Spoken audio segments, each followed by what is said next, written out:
தமிழ்நாட்டுக்கு 200 யூனிட்கள் கட்டணமில்லா மின்சாரம் வழங்கும் ஆணையிட்டுள்ளார்.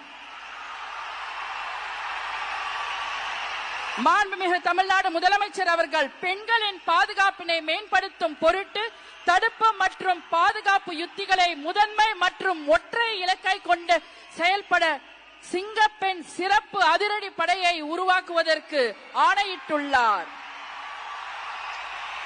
தமிழ்நாட்டில் போதைப் பொருட்கள் தொடர்பான குற்றங்களை கண்டுபிடித்து கடுமையான நடவடிக்கைகளை எடுக்கும் பொருட்டு அனைத்து மாநகரம் மற்றும் மாவட்டங்களில் போதைப் பொருட்கள் தடுப்பு படை அலகுகளை உருவாக்குவதை குறித்து ஆணையிட்டுள்ளார் மாண்புமிகு தமிழ்நாடு முதலமைச்சர் அவர்கள்.